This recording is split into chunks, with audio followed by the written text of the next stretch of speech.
I want to say something very important to the LGUs. LGUs refers to the local government units.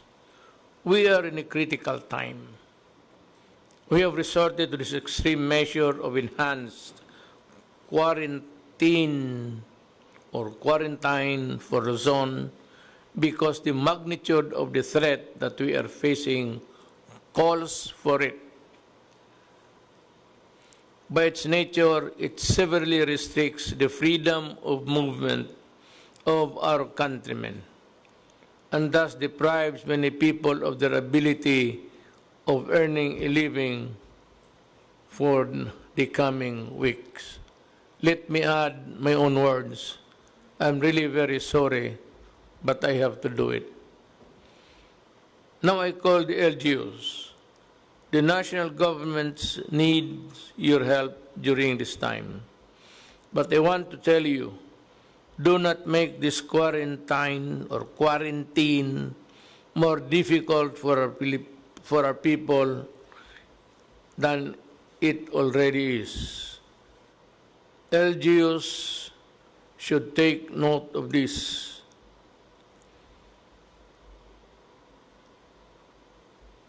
That at this time,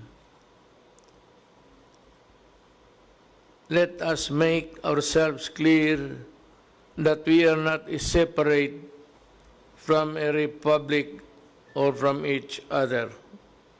There is only one republic here, the Republic of the Philippines, and therefore you should abide by the directives of the national government when it sets abide by the directives of the whole for the good of the country and the protocols observed during the time of the lockdown.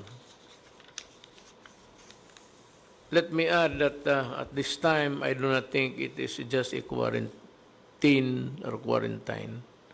I think that we are already in the stage of a lockdown simply because the contagion continues to take its toll in the countryside. I know you have the mandate to deal with the emergencies affecting your localities. I was a mayor myself, in case you have forgotten. But this is an emergency of national proportions, and therefore it is the national government that should call the shots.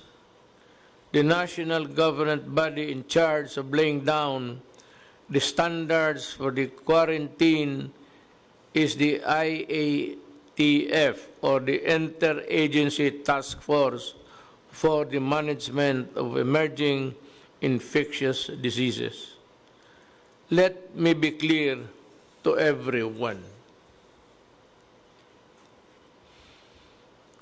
So, when the IAF says, do not restrict the flow of cargo of whatever type, then no LGUs should say that they only follow or allow food or essentials goods to come in. You are setting already your standards and making this quarantine more difficult for all. I am ordering all LGUs that are doing this to stand down and to abide by the directives of the IATF, the task force, not mine, but the task force, and those issued by the Office of the President, and to make sure that what the IATF say should be closed is closed, and those that should be open stay open. You know the only reason why you can impose these quarantine restrictions and impose it on everyone passing your areas is because the national government is allowing you to do so. But if you go beyond the standards that we have set, you are abusing your authority and you know that it can lead to administrative cases or even worse unless you stop what you are doing and completely, fully, criminal cases cannot be far behind. I am therefore directing the DILG and DOJ to closely monitor the compliance of LGUs in the directives of the office and to file the necessary cases against the wayward officials. You know, let me be just sundin na lang natin. Total, para man ito sa lahat. Do not try to overdo things or think that you can do what you want to do because that is not allowed. We, move in one direction, in one unison, precisely to place the contagion in control for the better health of our Filipino, our countrymen. Wala namang gusto nito eh. And we do not want to be lording it over your local governments because we do not want to do that. I do not want to do that. That's an added task. Ayaw na ayaw ko yan. Pero wala tayong magawa. Sundin lang natin. Ang ibig sabihin, wag kang magbiyahe ng sarili mo sa Tagalog ba. Kung sa wedding, ay wag kang magpalaro ng iba. Wag kang magbiyahe. Isa lang, sa gobyerno lang. Pero ako sa wedding, alam ko, hindi niyo sinusunod. Well, there will always be a time for that. In the coming days, we will need the help of the LGUs more and more. So I want to make this clear early on. Let us work together to implement this quarantine, and it should all begin with the LGUs making sure that your actions are consistent with the national directive. To do otherwise would sow confusion.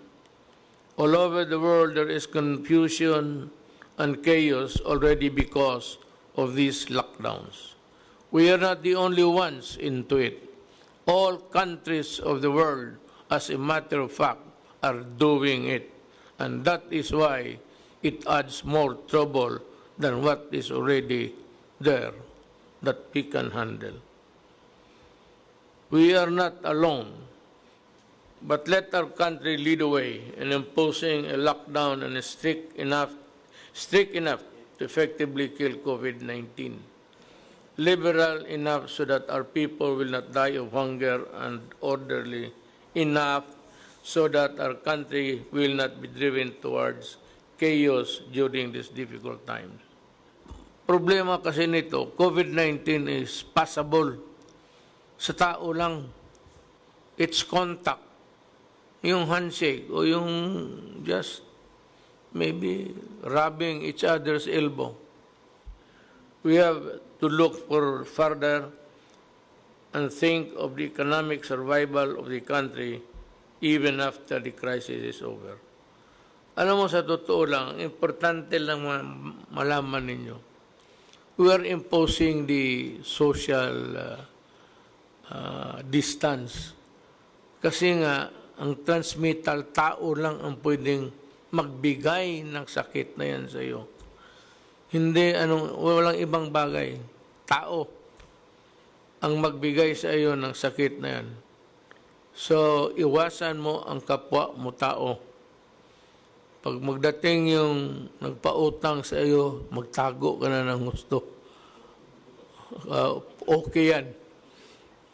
Sabihin niya na nagtatago-tago ka. Gusto kong bumayad, si COVID ang ayaw. yung stranded, we will try to help you. Your Air Force and your Army will help you wherever you are. Kung wala ka nang mauwian, kung wala na kayong matulugan, I am asking the military commanders of the different camps all over the country that you can go there and ask for accommodation at pagkain. And they will, they would only be too willing to help you. Yan ang ating army at police.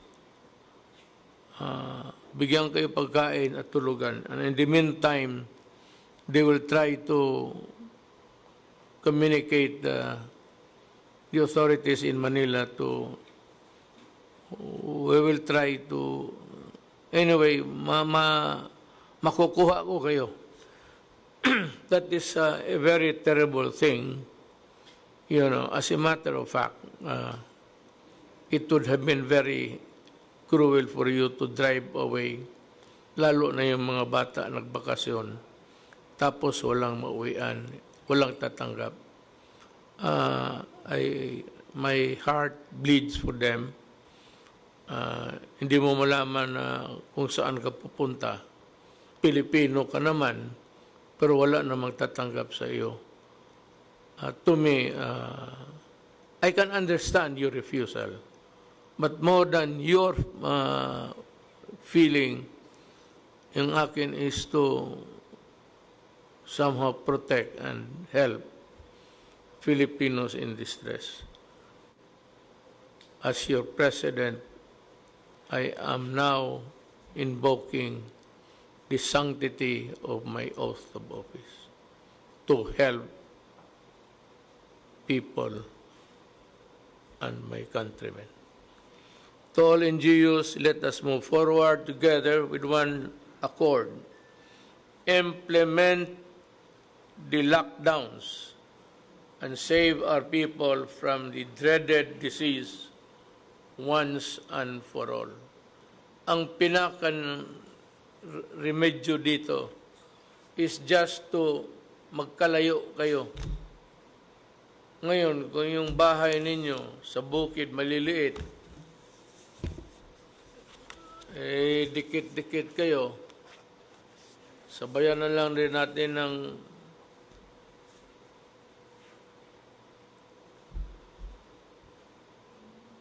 ano bang prayer, dasal. Sabayan na natin ng dasal na tutulungan yung mga tao, mga Pilipino na they are not in a position, wala sa kanilang kakayahan na magsunod ng mga social standing.